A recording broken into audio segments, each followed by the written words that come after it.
John Vervaeke, thank you so much for rejoining me on the show. Great pleasure, Jake. I'm happy to be here again. John, what is Zen NeoPlatonism? This is a proposal I'm making for what's needed right now.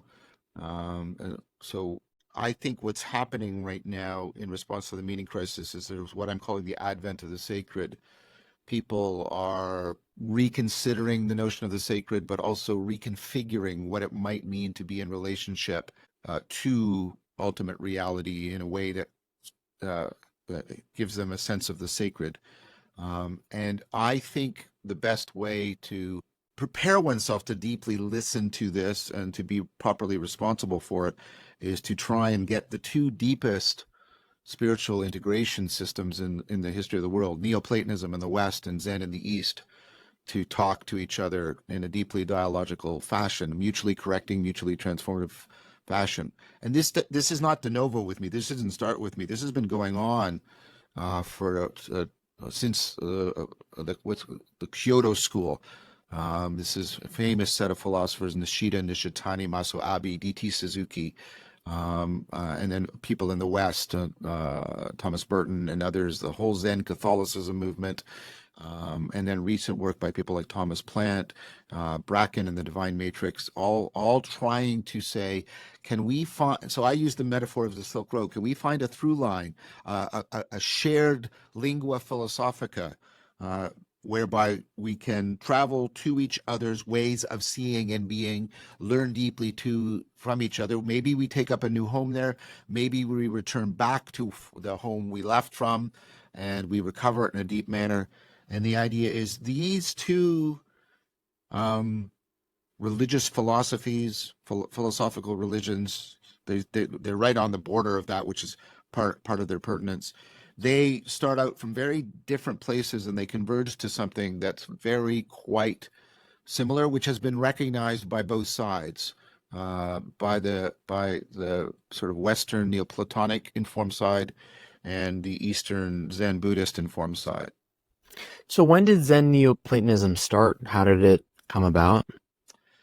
I don't, it's not a thing the way Catholicism is a thing, right? It's not like there aren't organizations to it. It's here and there. For example, somebody really sort of important to this, Pierre Grimes just died recently. He was one of the founders of philosophical counseling. And he studied Zen deeply and Neoplatonism deeply, and he was putting them together.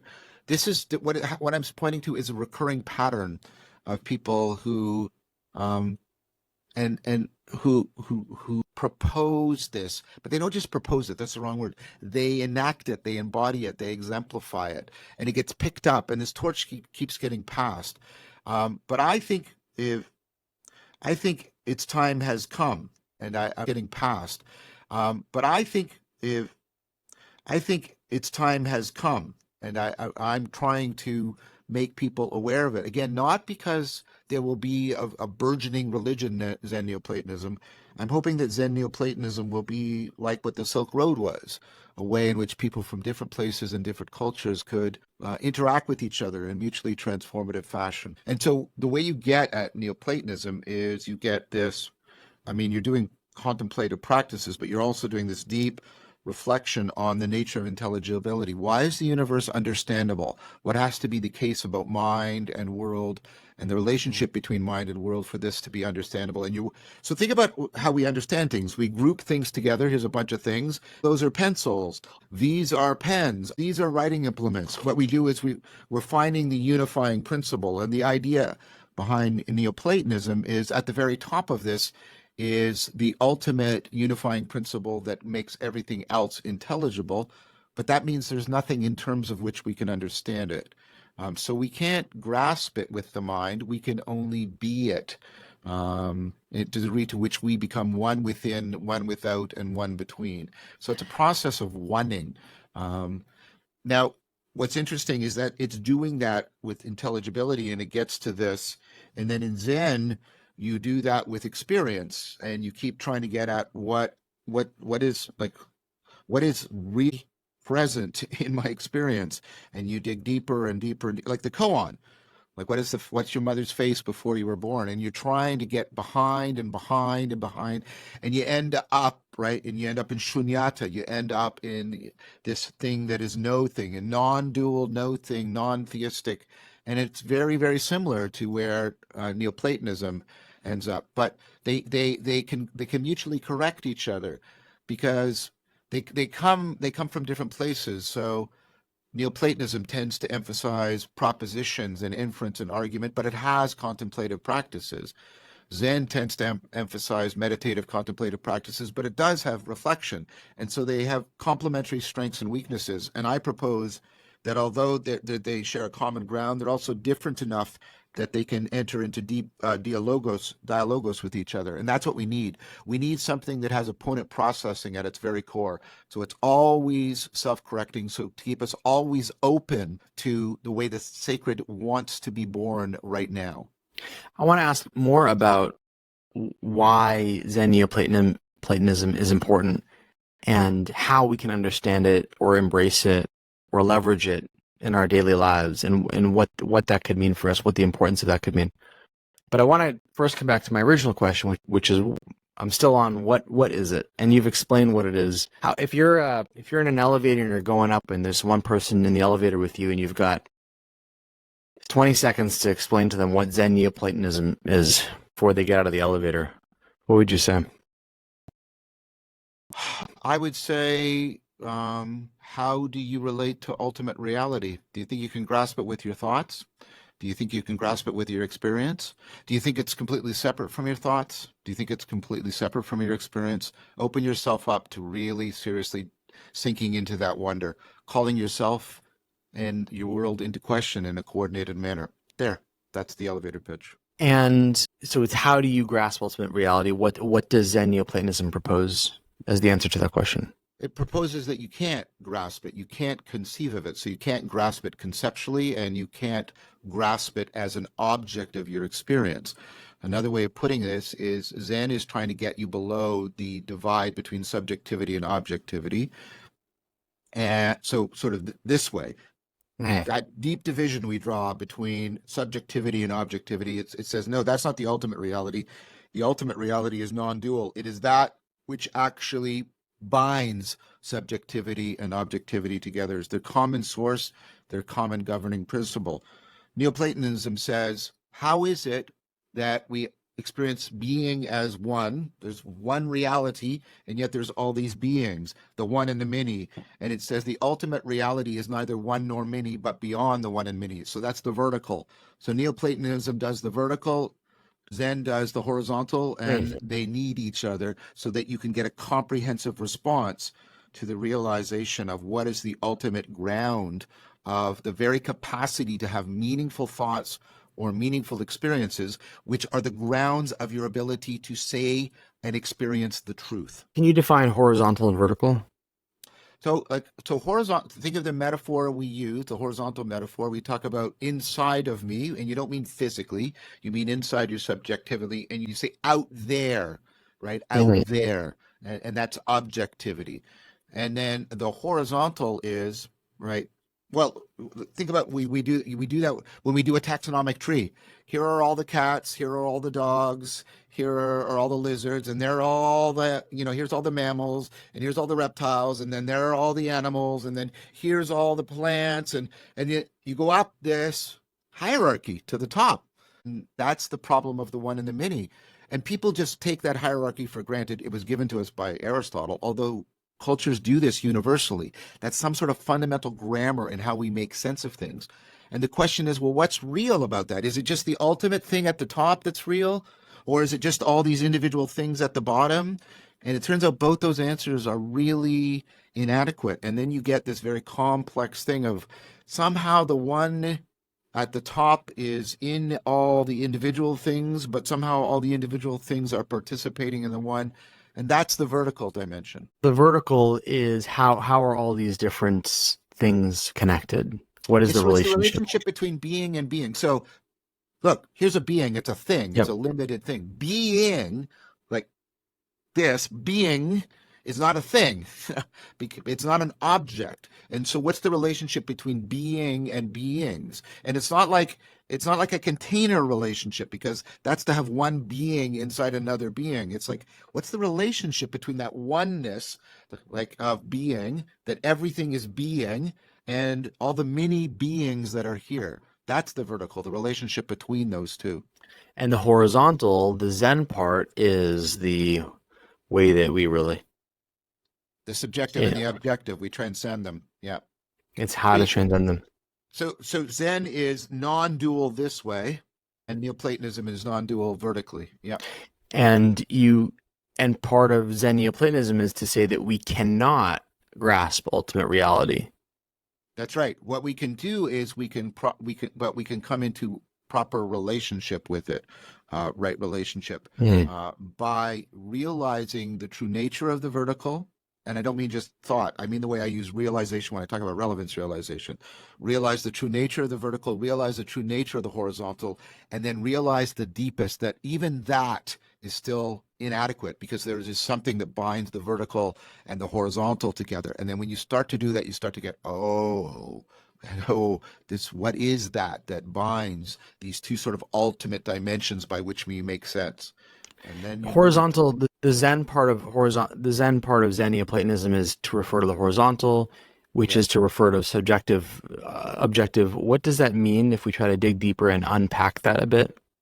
So, um, if you think there's such a thing as truth, you have to hold that there's a relationship between a subjective state of your mind and the objective state of the world. Yes? What is Yes. truth? Is truth an objective object in the world? Is it merely a subjective feature of your mind? And I mean, there's a lot of philosophy around this, Hmm. but the answer keeps coming, it has to somehow be neither, because it has to bind the two of them together. Meaning is the same way, relevance is the same way. So the three biggies of how we make sense of things, truth, meaning, and relevance, are transjective, neither subjective or objective. They're the way in which the subjective and objective are bound together in a common grounding. And what does Zen purport, or what does Zen offer as far as reconciling this objective reality with subjective reality, as you've described it, like thoughts or things that are not It's to objectives? it's to get you to see that trying to identify reality with either objects or subjects is a failure. That grammar will always keep you fundamentally disconnected, and which will give you uh, a lot of the disconnection that drives human suffering, self-deception, despair. And you have to break that grammar. So it's not, let me be really clear about Yes. this. You don't stay in the subjective objective frame and try and work it out. You smash it, you break it. The Zen is this idea of you smash that whole that whole way of thinking and seeing and being, and you drop into another mode. And of course, you have to do a lot of different kinds of practices to realize that. But what do you mean by breaking it, smashing it, dropping it? Because when you say breaking, smashing, but we're talking about abstract things. What do you mean exactly?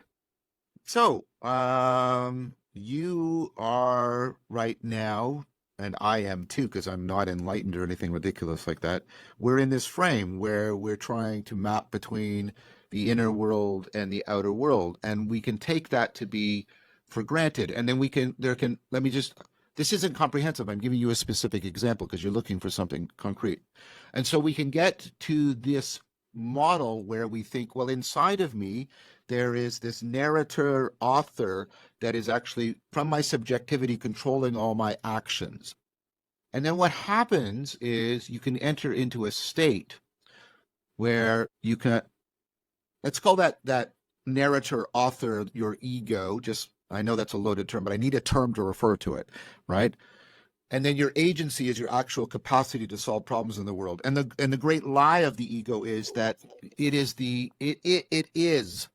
the identity of your agency. To lose your ego is to lose your agency. And then you get in the flow state and you find out, oh no, that ego completely disappears. And yet my agency is actually working way better than it ever has. And you get Taoism. Or you go into deep Buddhism, and you're in a deep meditative state, and you realize your awareness is neither an inner awareness nor an outer awareness, but sort of stereoscopically both at the same time. And you go, and so you have that Taoist flow, and you have that Buddhist presence, awareness that's simultaneously in and out, and you put them together and you get Zen. So let's say that I've become a Zen Neoplatonist. Yes. What are then my views on the world? What does that change about me or about how I think about things around me? In other words, what's the impact that believing in Zen Neoplatonism or practicing Zen Neoplatonism has on a person, or what's the intention for it to have on that person? So you get a deep reintegration of these two dimensions, and you get a deep integration of a much more rational, reflective, and a much more phenomenologically present aspects. And what happens is it's like a dojo training. You get a tremendous improvement and enhancement of your capacity to keep all of this integrated in a way that is mutually corrective. I mean, think about it. You're running your inferences like we do all the time. We run our arguments, and then we have an insight that makes us realize I need to move to a completely other perspective because that argument makes sense in this perspective, but I need to leap out into another perspective, and I need that insight. Oh, and you might think, oh, well, that's the answer. The answer is to always leap into insight. Well, no, because in leaping into insight is how you also leap to conclusions that you shouldn't make. And so the answer isn't this insight or inference. It's about how could I get this running as deeply as possible, my inference machinery? How can I get my insight machinery running as deeply as possible? How can I get my reflection, my abstraction, and then my deep experiential depths, all of those mutually coordinated so they're as mutually self-correcting as possible? And what that means is you start to reduce comprehensive ways in which you're being self-deceptive, and you're imprisoning or hamstringing your agency in the world. Could you give us an example of how Zen Neoplatonism has enabled you to interpret or frame a certain mindset or event? In other words, I'm trying to understand Yeah, let me give what you. Zen Neoplatonism looks like in the real world. And yeah, Yeah. So one. So there. Let's take a debate. Okay, let's take a debate. The theism atheism debate. You know, if not the core, one of the core engines of the current culture wars. So I'm not talking about something over there. I'm talking about something that's in the guts of a lot of the cultural conflict right now. Well, do very careful reflection on that. Start to pull it apart, and what you have is you have sort of two variables you become aware of. And here I'm helped by Schellenberg and and Nishida and a whole bunch of other people. So I can't give them all credit. I'm going to say that I owe a lot to a lot of other people. But there's two variables. One is, do you think you can capture ultimate reality with your concepts? Can you give a sufficient description, something that you think is complete or close to completion? And then the other is, how mature do you think you are in relationship to ultimate reality? Are we mature? And what Zen Neoplatonism plus coordinating arguments say is, well, think about this. We've been maybe spiritual for 40,000 years. First of all, think about that, 40,000 years. And then think about all the legacy religions are about maybe 3,000 years old. What? That's such a small fraction of that 40,000. And then if you go back even more, because there's stuff, we see chimps doing weird things, like they'll pass a certain tree and they'll put rocks in front of it. And maybe now we're talking about millions of years. And now also think about 40,000 years into the future, 100,000 years into the future, 4 million years into the future. Do you think we really got it right now? No, we're radically immature. And so we have to take a stance of beginner's mind. We have to open up to the fact. do you mean we're radically immature as in terms of our spiritual development? Yes, we're spiritually immature.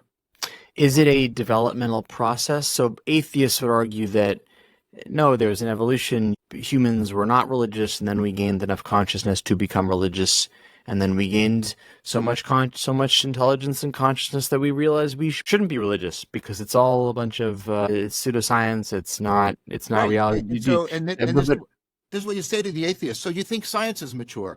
And what do you think of all of the theories up until the last 40 years in science? Oh, they turned out to be largely false. So what should you think about your science right now? That it is also still immature in a radical way. We may turn a corner and we may have an Einsteinian revolution that goes, oh, a lot of the stuff we thought, wow. And so you gain a radical openness. And so you reject two things at the same time. You reject the atheist's weak notion of transcendence, that there's not much transcendence available to us. And you say, no, we need to mature. So we have to encourage as many transcendent experiences as they can. Not the claims made from them, but the process, the developmental process, because these are the most transformative experiences people can go through. But we also have to reject the theist's claim that they've got a good, complete operating manual, a thick description. So we reject, let me just finish here. This is an important point. You reject simultaneously the theist's thick description and the atheist's thin transcendence, and you get a thin description of a strong transcendence, and that's non-theism. It's different from both theism and atheism, and it orients us in a profound epistemic humility in a way in which we don't have to have fundamental conclusions, but we can encourage each other in the cultivation of whatever spiritual growth we are individually and collectively capable of. And that's a significant difference. So it's the acceptance, is it like agnosticism? It's the acceptance that there's this broader, not to simplify it, but to give it additional context and to give an analogy just for the sake of me understanding it more, frankly. Is the position of Zen NeoPlatonism on religion that it's not atheism, but it's also not theism. It is non-theism, which means that it's, what is it accepting of and what is it rejecting of? It's rejecting of the notion that our relationship to reality, if you want to call that faith, that's primarily a function of belief. Mm-hmm. So instead, no.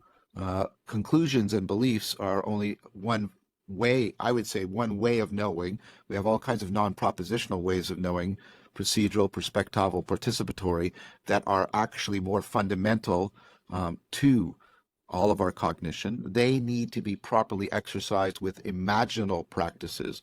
And before you say, oh, that's so silly, I'm going to point out to you right now. Okay, so when you want to reason, you go into a space in your head, yes? Or even if I ask you to do something simple, like 27 times 44, you go into your space in your head.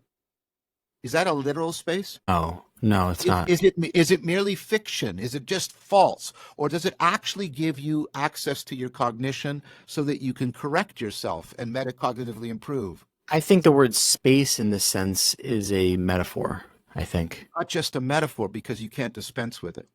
What does that mean, dispense with it? You can't get rid of it. You are bound to it. If I say, okay, stop doing the spatial metaphor, what do you do to do metacognition? You go back to do it. I'm not saying the idea of space is metaphor. I'm saying the word space is a metaphor. So in other words, like when we think of space, like this is space, but the space in your head, we're talking to something meta. We're talking to consciousness, which may or may not exist in like a physical space. Am I right? Yeah, I'm not even doing the substance. I'm just asking you for your phenomenological experience, that you experience a space and you know that space isn't literal. You can call it metaphorical, but then the point is it's a metaphor that has indispensable functions for you. If you don't do that, if you don't play with that metaphor, you lose metacognition, and then you lose rationality. So your rationality, the thing that science depends on, actually moment by moment depends on an imaginal thing you're doing. Now, do you believe in that space? Well, no, you called it into question. But do you just reject it as not being real? No, because it's indispensable. It's imaginal. So what's the answer? The answer is to realize that there's a lot of your, and predictive processing is right. Most of your outside perception is also imaginal, not imaginary, not a hallucination. It's imaginal, because what's happening is your brain is sampling little pieces of information and then filling them in imaginally so you can move around in the world in an intelligent and rational fashion. It's imaginal within and without. John, everything you just said really describes what Zen NeoPlatonism is. I think it's not simple. Like, I'm going to have to listen to this again to truly Yeah. grasp it?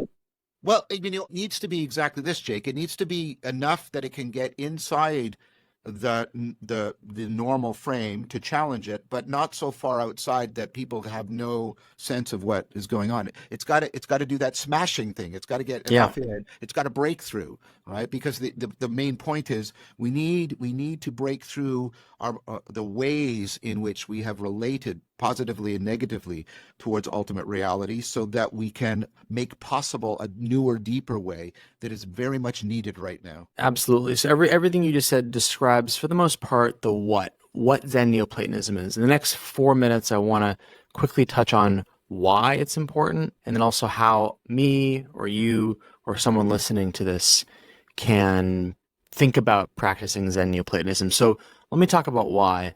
Why do you feel that it is important now? I think it's important now because the degree to which sorry, this is a longer argument that I can't make, so I'll gesto towards it. The degree to which the vertical and the horizontal are unrealized and disconnected is the degree to which we are profoundly prey to various kinds of nihilism, either acknowledged or just running unconsciously in us, and sort of a pervasive, corrosive anxiety or sense of shallowness, etc. So, in short, if we don't re-inhabit the full spectrum of our ability to make sense, things will be increasingly meaningless and nonsensical to us, and that will drive the meaning crisis in powerful ways. That's one reason. And then the other reason why it's important is we need we long for two things. This is the Platonic, Neoplatonic argument, but Zen would agree with it. We long for deep inner peace. We long for all the different parts of us to come into profound, mutually beneficial alignment rather than being at war or disjointed from each other. And what I was trying to show you within the talk is there's ways in which we think that keep us fundamentally disjointed and disconnected. We want to achieve that inner harmony, that inner peace, but we don't want to do that at the price of drifting into illusion or fantasy. We also need that inner peace to be one that puts us in contact with what is most deeply real. And Zen Neoplatonism, both Neoplatonism and Zen, are ways of trying to do that in a coordinated fashion. And they can mutually correct and improve each other, so we can even more improve the chance that we'll realize inner peace as we're realizing real deep reality, as we're realizing inner peace, etc. And that moves you towards this consideration of ultimate reality. What could bind the deepest in me to the deepest in the world? And how do I embrace that Neoplatonism? You take up you take up an entire ecology of practices and a philosophical framework around it. So you take up mindfulness practices, contemplative practices, both from the Buddhist Zen tradition and from the Neoplatonic tradition. You take up movement practices largely from the Taoist tradition. Taoism is part of Zen. You get Zen by integrating Taoism and Buddhism together, and then integrating it with Shinto in Japan. That's how you get Zen. You would study. There's a huge revival of Neoplatonism going on right now, of course, and there's a huge revival of the Kyoto School. You could study the philosophical works that would build a philosophical framework that would help transfer what's happening in your practices to many different domains in your life and to many different levels and dimensions of your psyche in a coordinated fashion. Amazing. John Vervaeke, thank you so much for the time. Let me end the recording and then we can wrap up for a minute.